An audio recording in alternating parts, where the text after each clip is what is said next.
that it? Okay, welcome everyone. Sorry for the technical delay. Today's session of the HIF seminar will be on a topic that is unusual for our field. It's about the relationship between set theory and logic and economy. So I see that the title is different from the one I have, but anyway, Linking Set Theory to Economics by Professor ARD Mathias from Université de Réunion. Thank you. Well, Benedict asked for a talk that was not in final state and would provoke discussion, so I feel this is just the thing. So I've given you a handout. On one side, there's a list of books and papers, which I shall mention at various points.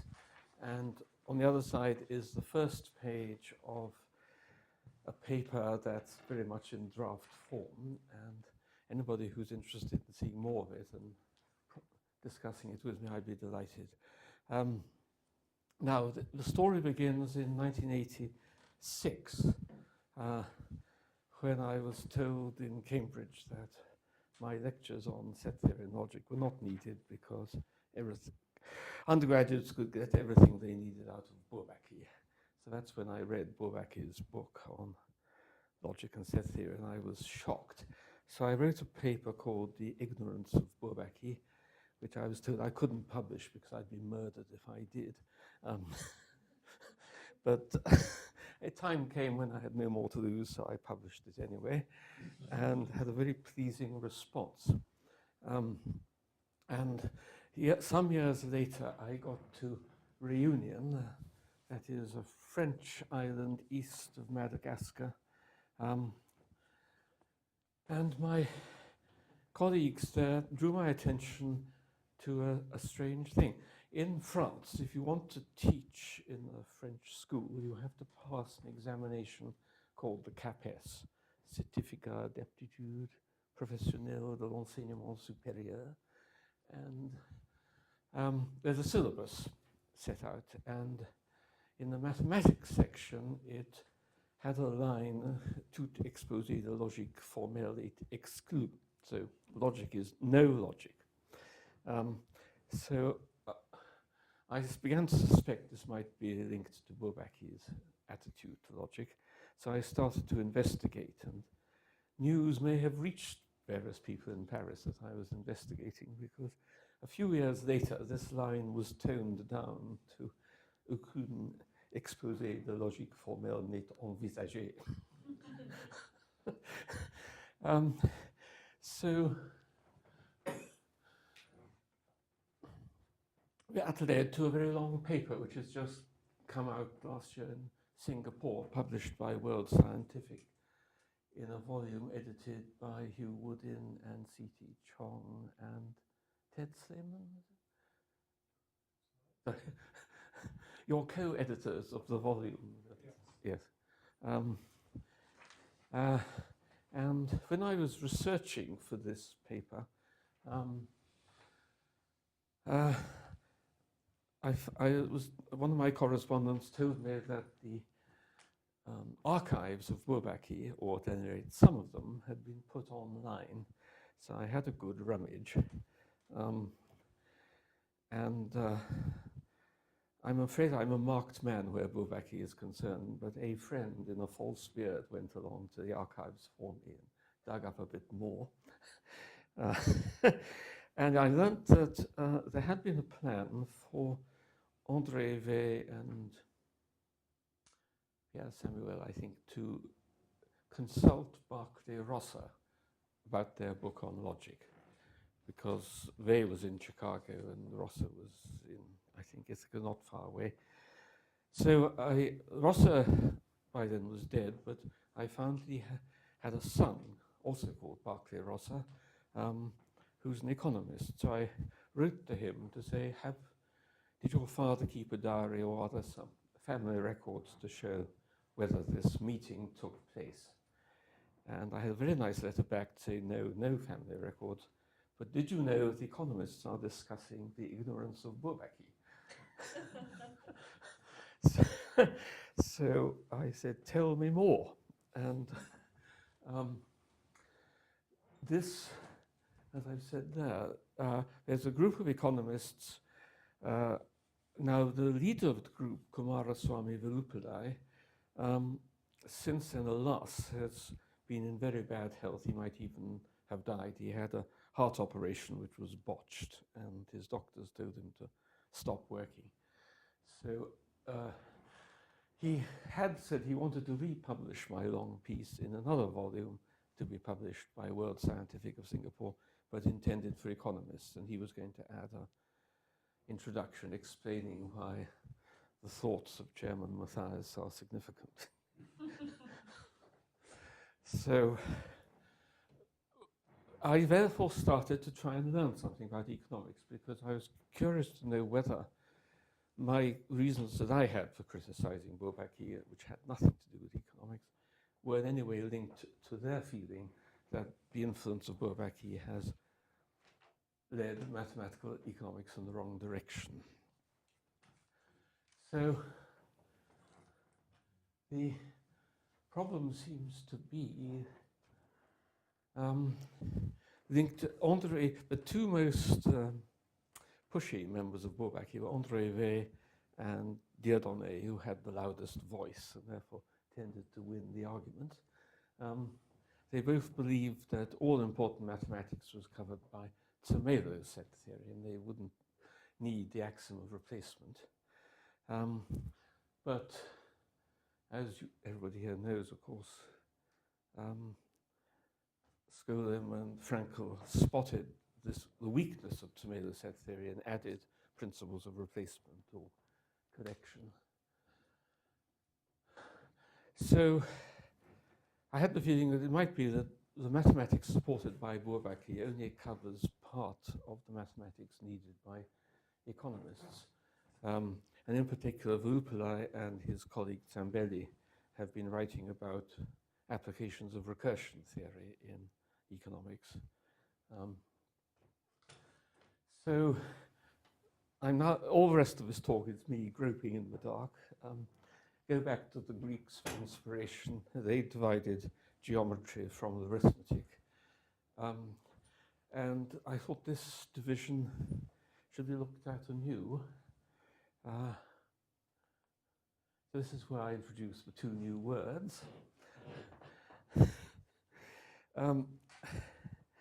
They have actually been quite a help to have these two words to label two areas of mathematical thought.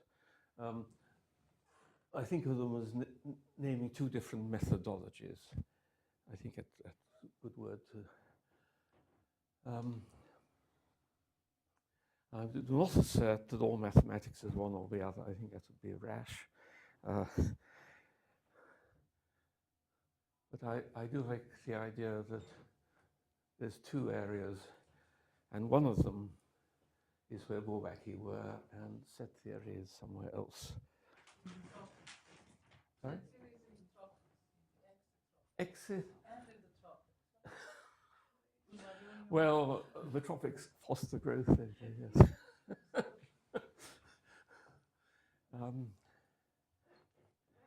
Right, so to outline roughly what I have in mind, the endometric corner, it's structuralist bit, what Bourbaki and McLean are interested in, part supported by Zermelo's set theory with choice. The area where up to isomorphism is good enough. So what I call the top-down part of mathematics, you start with whatever is out there. So those of you who believe in the existence of a physical universe, so see where you start. So it's what John Bell calls local mathematics. Whereas the exotrophic corner, that's the school of Jensen, the heavy emphasis on constructions, recursion theorem in various forms.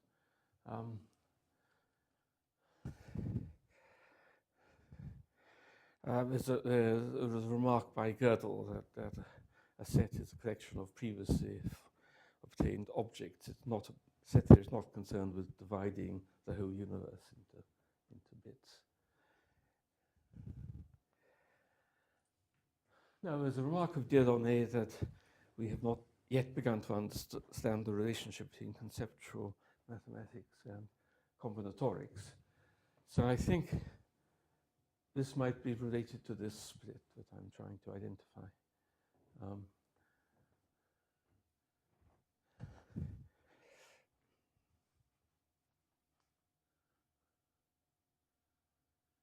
So the split between set theory and type theory may again be related. Now, recently Randall Holmes has announced a consistency proof for new foundations, which so far seems to be correct, but I think there's more to come. So that will be somewhere in between these two. But I have no idea where that fits in my picture. Right. So we get this Jesus Huerta de Soto is a Spanish economist and written a book about the Methodenstreit, that is the battle of different methods in economics. The Austrian school, Ludwig von Mises and friends, it's not every Austrian economist is actually Austrian. It's just the name of the school. And they are very hostile to neoclassicals. I have there's a delicious quotation from Thorsten Veblen in the paper he wrote, Why Economics is Not an Evolutionary Science. The hedonistic conception of man is that of a lightning calculator of pleasure and pains who oscillates like a homogeneous globule of desire of happiness under the impulse of stimuli that shift him about the area but leave him intact. He has neither antecedent nor consequent. So that's the neoclassical attitude. The Austrians are very much against that.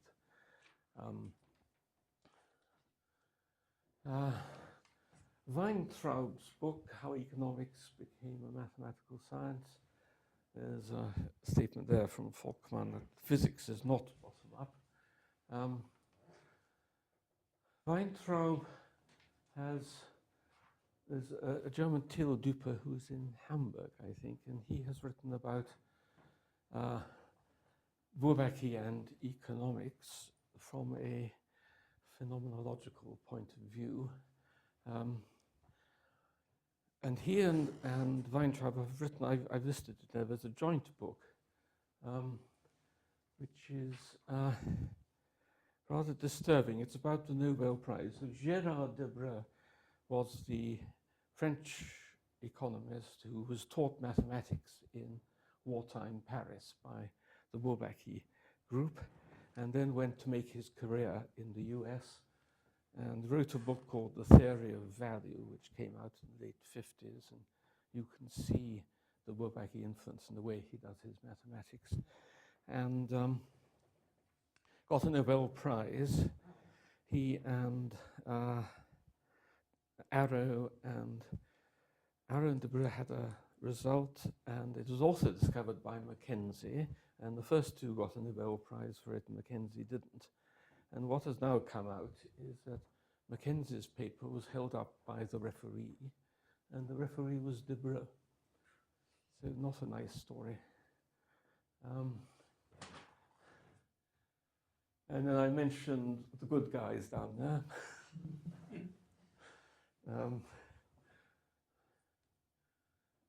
Xu Hengchen is in either Taiwan or Singapore, but he's linked to this. He's the man there who's supposed to be supervising the publication of the economics volume in the World Scientific. But they've gone off the wire. Now, where am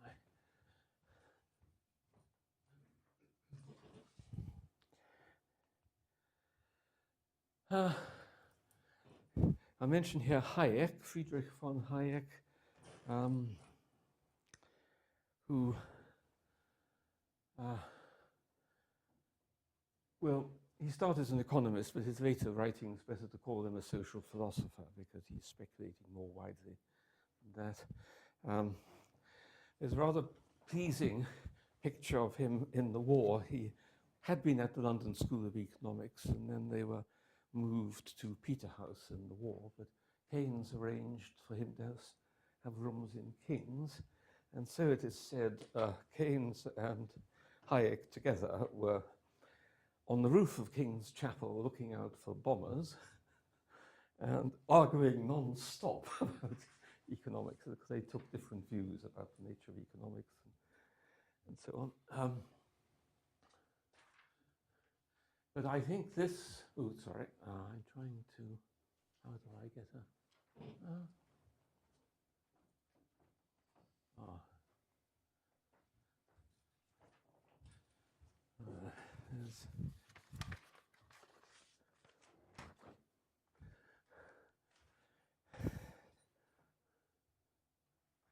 there was a very good passage of Hayek's about scientism. It echoes a statement made by the founding president of the American Association for the Advance of Science, who's called Beach, I think, who talked about modified charlatanism, which he said is what happens when somebody who's an expert in one field claims to be an expert in every field.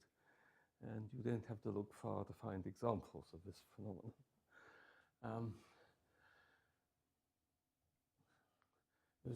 So this again is just an echo of this distinction I'm trying to make.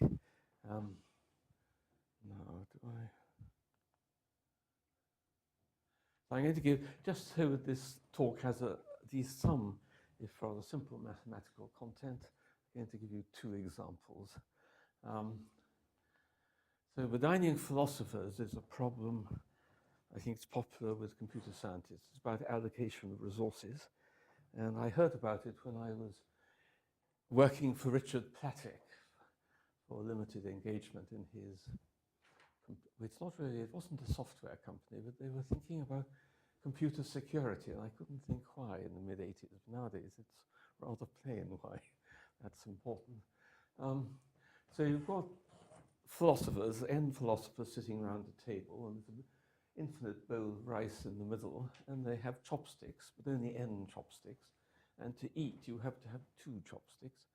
So what you want is to work out how the philosophers can all eat repeatedly, so without any logjam. So I suggested this. Some of the chopsticks should be gold and some silver. And there's one between 2. So when you have a gold chopstick at your right and a silver one at your left, you can pick them up and eat. When you've had enough, you put them down the other way around. So the gold would circulate one way and the silver the other. And then it's a good exercise to prove that there's no deadlock.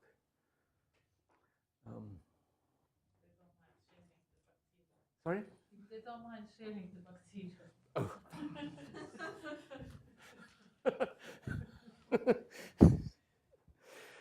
Economics cannot consider every aspect of existence.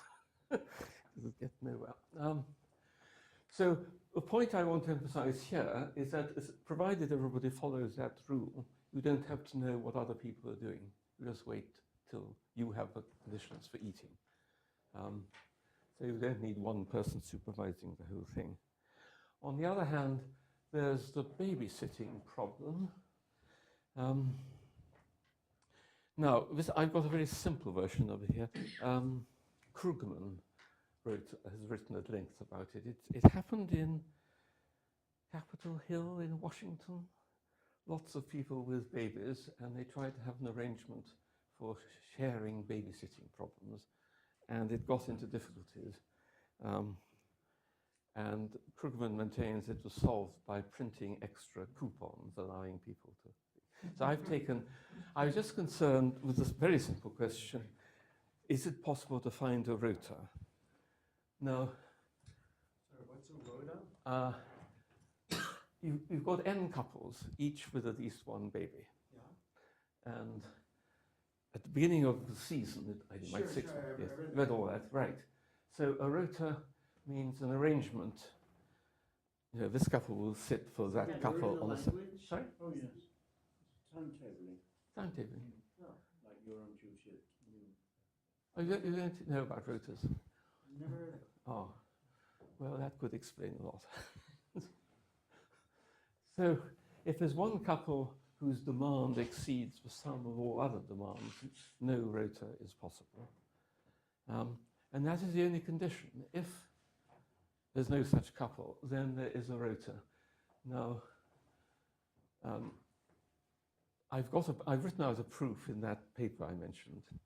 It's on page 30 or something like that. I'm afraid I haven't put it onto a slide, but it's fairly easy. But if you say, if you've got 6 couples and they have demands like that, there's a rota meeting with demands of all 6, but not any subset. Take it. So you need to know all the demands of all the couples before you can work out if it's a rota. So here global knowledge is essential, whereas in the dining philosophers it wasn't.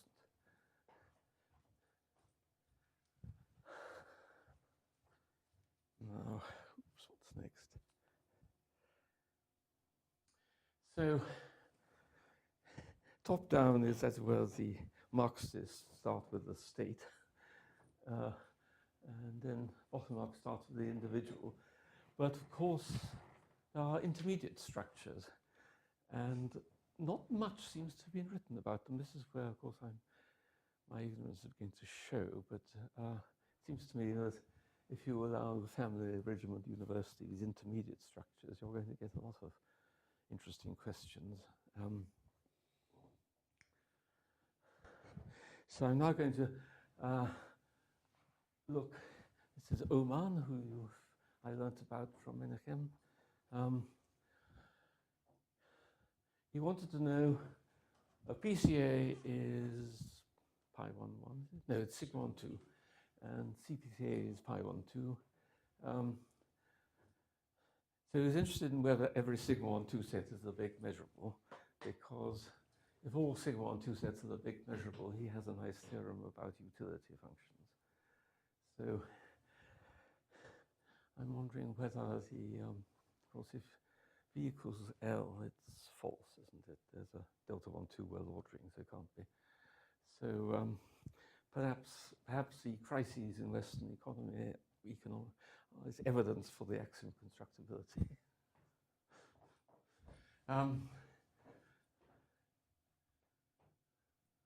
Now there's a pupil of his, Eugene Wesley, who has taken it further and has used ideas for constructibility and forcing to prove results that he wants. And if you've been reading my papers about weak theories, I've got arguments to show that Semela does not support the theory of forcing not without a lot of extra work. Ditto constructibility. And it might be, again, I'm just guessing, that's why, well, Bourbaki-approved mathematics can't do the analysis you need for this particular problem. So Eugene Wesley.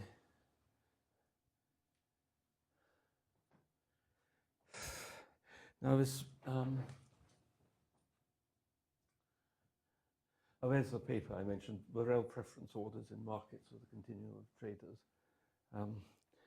It's generalizing a result that goes back to von Neumann, and you can get a very easy proof of von Neumann's result by remarks from forcing.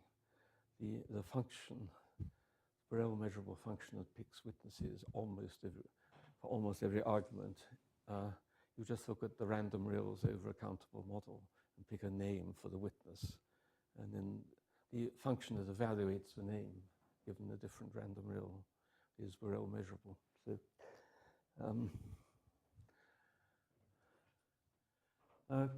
Kai Hauser said he thought the right theory for economics would be ZFC plus projective determinacy.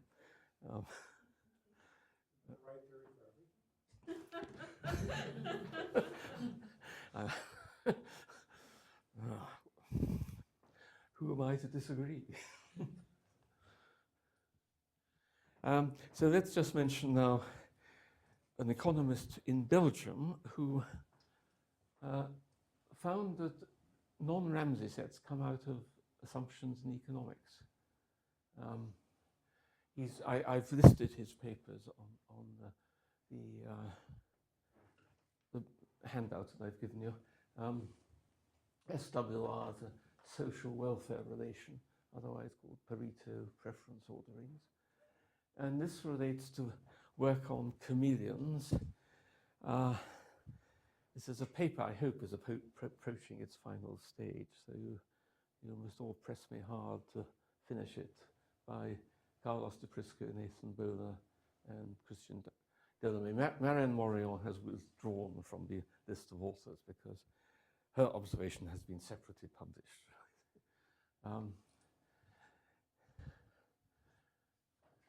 So let's have these slides were prepared for a non-set theoretic audience, but you will find it very easy.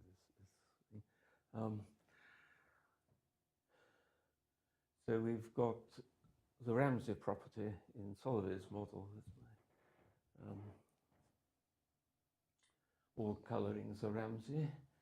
Now I want to introduce some equivalence relations.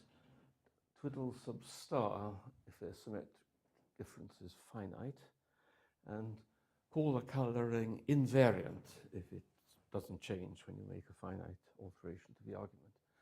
And I write that to mean as all invariant colorings are Ramsey.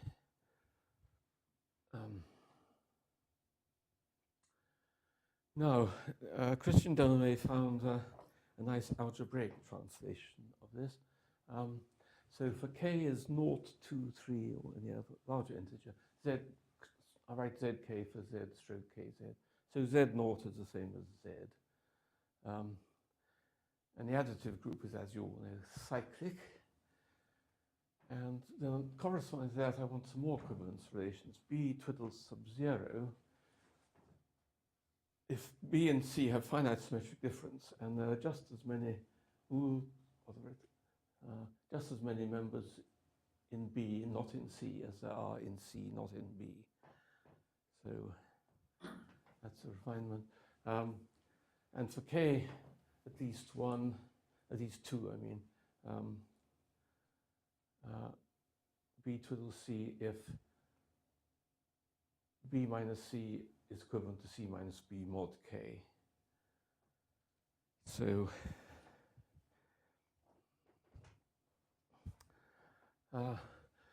each twiddle star class is the disjoint union of count of many twiddle 0 classes, and for k bigger than 1, exactly k many twiddles k classes.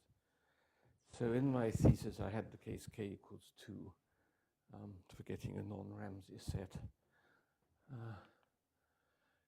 Now a k chameleon, Réunion is full of chameleons, and they change color. I had a hard time one morning trying to photograph one because it was on green grass looking green. By the time I got my camera, it just got worried, so it moved on to dead leaves and turned to browns. I've got 2 photographs, and it's almost impossible to see where it is in both of them. I'm told you can play a nasty trick on a chameleon by putting it on a mat which has a color which is not in its repertoire, and it will cycle through its colors all the time trying to find. So here, the K chameleon, the idea was originally you color the infinite subsets of omega, and every time you take something out of a set, the color changes. But here we've got a cyclic condition as well. The colors cycle.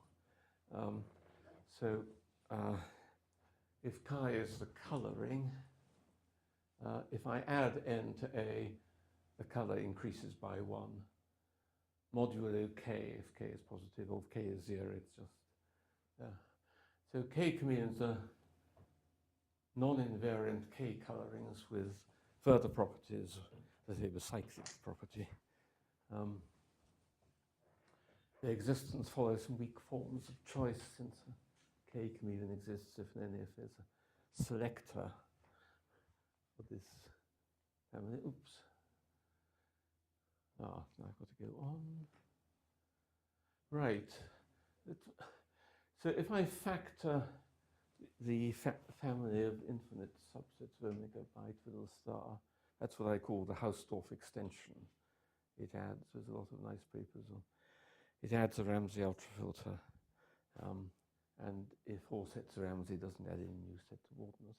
So any extension of that partial ordering to a line, I'll call that a Hausdorff line. And if k is finite, is bigger than 1, then from the Hausdorff line you can get a k chameleon, because you can get a selector easily, because if you've got a linear ordering of a finite set, it will have a first element. Thesis written in Singapore under Hugh Woodin, 2012. If you've got AD plus DC as well, then if all invariant colorings are Ramsey, all colorings are Ramsey. And I think it's still open whether you can do it without AD. And Nathan, 2 years ago, proved that, what is this, sorry. If all invariant colorings are Ramsey, that rules out chameleons. He first did it with 2 chameleons, and I had an argument that if all invariant things are Ramsey, then k chameleon for another k would give me a 2 chameleon. So the cyclic non-invariant colorings are ruled out by that. So that's perhaps a hopeful sign that one might be able to drop AD from the proof. Charles' proof. All right, so now we come on to, I mentioned, yes, utility streams. Is that right? Yes.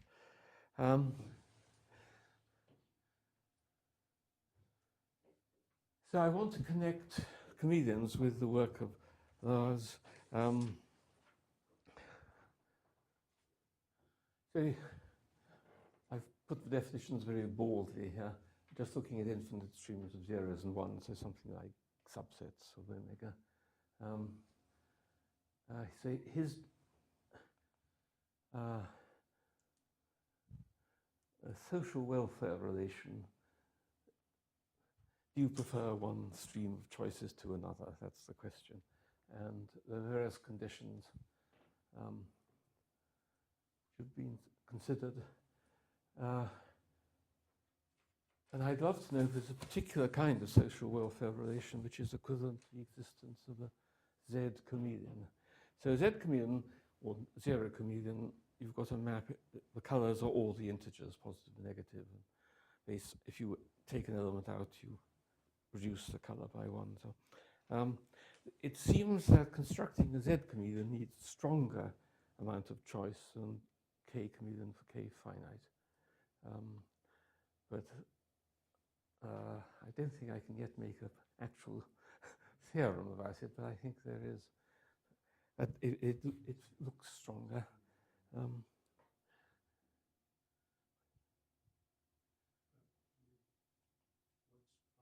Finally equivalent means Finite in many changes, yes. So it's like less than and less than or equal to, or the lexical in 4 and 5. I think so. Oh, help. Yes. I think yes. If you think in terms of subsets of omega, that means subset, and this one is a proper subset.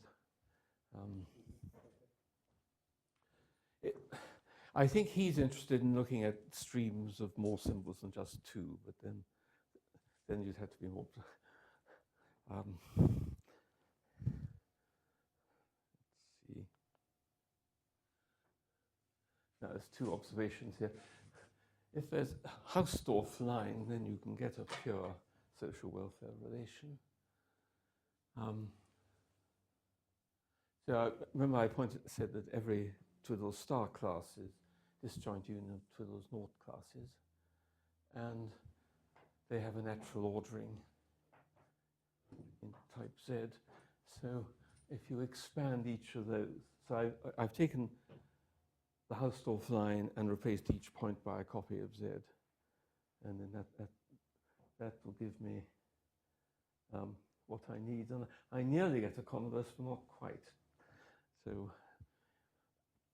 ideas are invited for that. If there's a pure social welfare relation and a Z union, then there's a Hausdorff line. Now,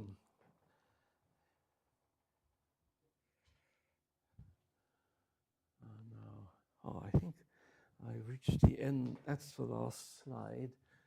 So I was going to read you.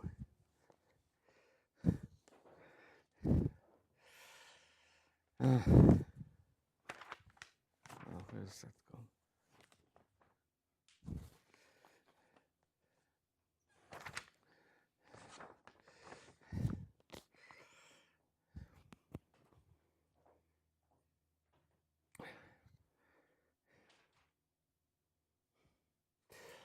Well, you see, I'll just read you a few polemical remarks just to entertain you.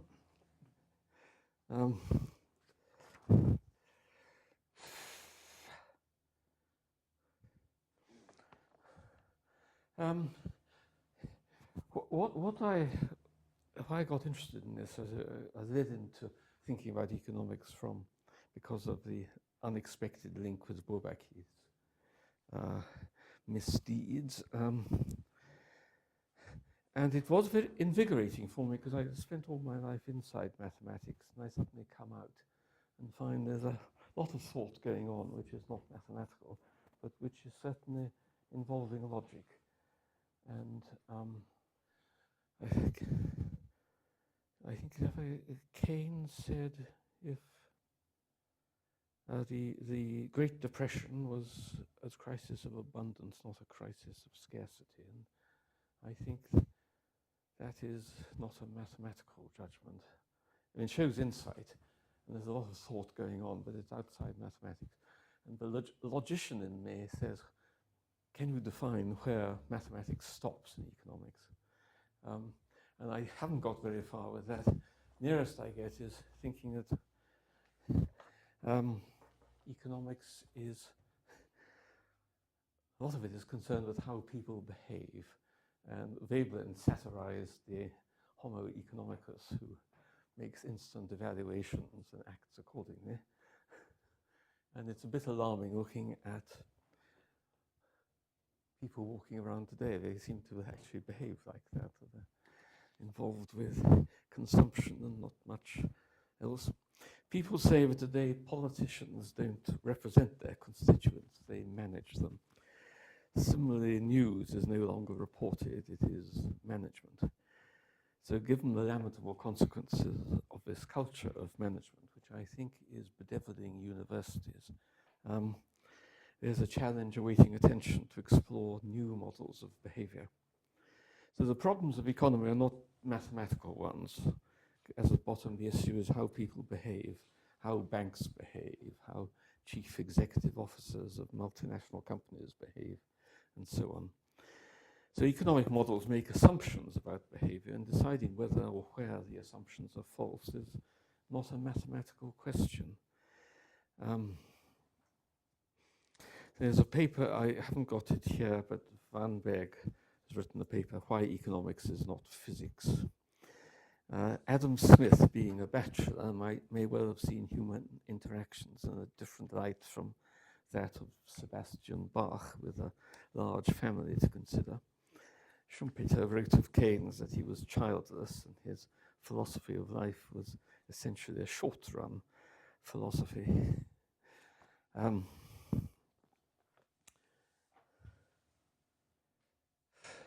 I sent an extract last week from some newspaper saying that companies are desperate to find new recruits who can actually do some mathematics. And not only in England, in many other countries, there's complaints about teaching of mathematics collapsing. And the view I've come to, which I argue in that long paper that I've cited, is that the problem starts with neglect of the teaching of logic. And where I'd like to see some agitation is getting that moving again.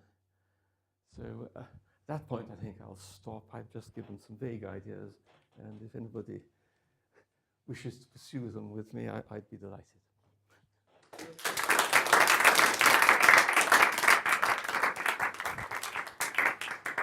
Very much for your talk. Any questions or comments? So, Ron? So there were the two connections of set-theory to economics. There's the Alman, in which it seemed like it was a good thing that all delta on two sets really big measure. yes, And then there was this other one where it seemed like it was a bad thing. That it they denies all have choice. density properties. Yes, So yes. I don't know, what exactly is the connection, or can you say more about what the connection to actual economics Oh, I see. and social welfare relations, for example? I think Lorenz was just saying they're hard to construct, I think, and if you have them, if one exists, then there's a non-Ramsey set. So I think he's just making the point that the axiom of choice is involved in constructing them. So if you're unsympathetic to the axiom of choice, then well, if ZFC plus PD, isn't that right? He's just saying that social welfare relations. Economic theory rests on these answers to two sets having these regularity problems. I think the economic theory of where there are a continuum of traders, yes, it does. But if that is, to what extent is that an accurate model of a finite population and its behavior? It's not a bad model. It's not a bad one. Okay. I wanted to provoke discussion. I didn't want to. It may seem rather flippant to think of the remark that you made about Keynes' interest in the short run. His book, which was very influential, his trip to Russia in the 1920s, Yes. influenced Wittgenstein and other people, and probably Blunt and others, was based on a very short run in Russia. It's Yes. interesting that when Blunt and other spies, one particularly went to Russia, it was a carefully managed trip by the Yes. bureaucrats there, so they only saw, and in some way may have been reading his short-run psychology, Could I just add that interesting criticism in Peter Geach's book, Reference and Generality, in the second edition, in which he trounces Keynes for his misuse of denoting as if it were a form of reference, in which he can't at all manage how to pick out sets, natural things, but has a fluffy use of metacentric denotion, and suggests that under the way he used it in probability theory in his treatises undermines his economics, but he doesn't go any further. Something to look at. I just had an appendices. Hayek was an uncle of Wittgenstein. He used to row on trains in both Keynes going around Europe. Fits in nicely what the row that Keynes and Hayek were having at King's College. Not least since underneath at the very same time Wittgenstein was teaching logic to third-year mathematicians and set theory in the Mathias travels. In the Chapel of Kings? Well, not in the chapel. In the rooms. Oh, right. The ones that Russell used for his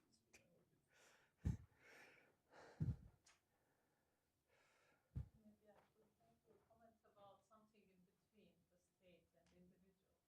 I recently talked to some French developers who are studying the concept of self-management. This was an introduced by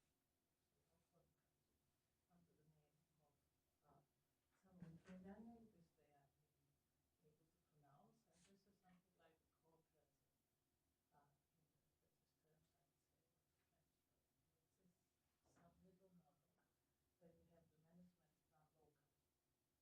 Yes. So does that enter into these social welfare relations? I don't know whether it has yet. I'm not omniscient in economics. I'm just dipping my toes in, but I haven't yet found that. Please do. Yes.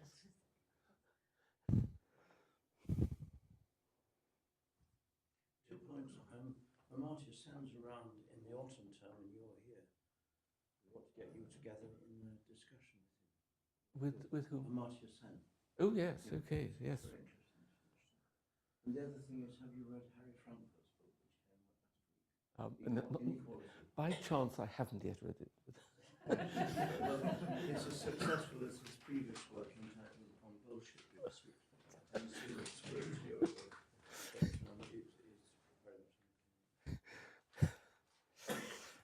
I should mention I've been in contact with a colleague who's he's employed in a business college, and he was interested in approaching economics from a constructive point of view. And it makes a difference when looking at these infinite streams of discounting value and infinite streams of infinitely many decisions. It makes a difference if choice sequences exist, and if you take a Browerian or a non-Browerian point of view, then it can make a difference. So he wanted to apply constructive reasoning to economics. Well, that aforementioned. And does he get anything that's more believable? I don't know. I don't quite know what he gets, and I don't know what you consider believable.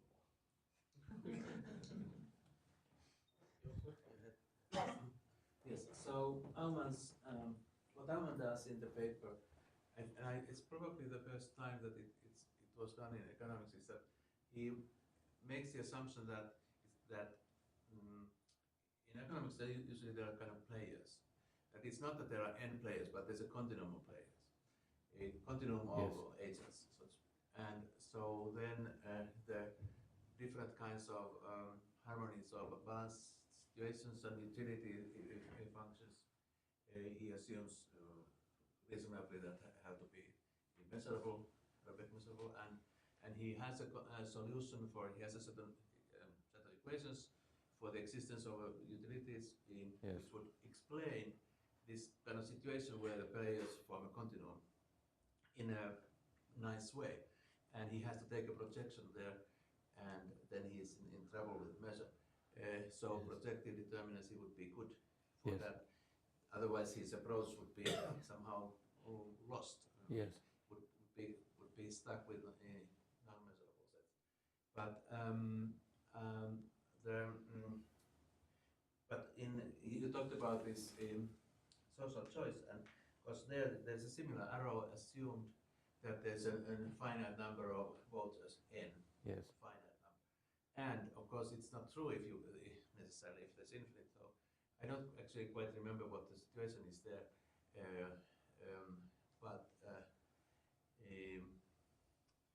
but I assume it is independent that of CFC, that whether or of CF whether the arrow theorem for holds for infinitely many players. Do you know infinitely many voters?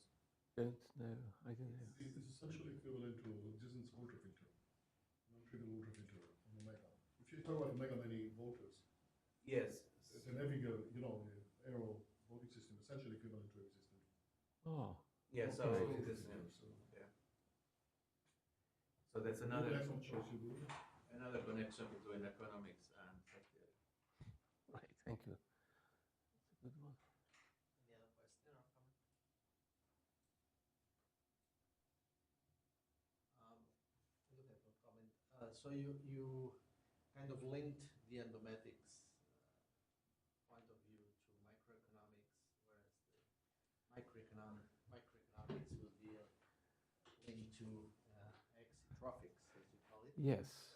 But is this so? This means that there are no examples, or you don't know of any example of some kind of use of set theoretic or recursive constructions in macroeconomics. Yes. Or Not offhand, but well, yesterday I discovered on my laptop how many things I've downloaded and not read yet. And then Yeah. another thing that I find a bit puzzling, because the most standard book in microeconomics is the book by two authors. One is Andrea Mascolelli, the other one I forgot the name. Yes. It's called Microeconomics, which is used everywhere in the world.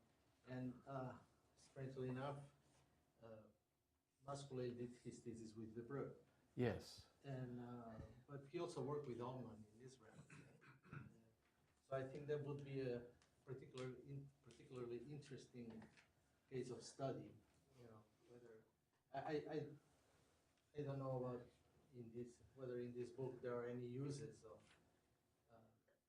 any results or mathematics that go beyond Zermelo with choice, or they needed some stronger system to prove the results there. Probably not, because these are rather elementary books. I would Yes. say. I know one of the papers I cited, I know it said they were solved a problem raised by Mascolelli, but I have yet to get to grips with the details. Right. Any other? Okay. Well, thank you very much.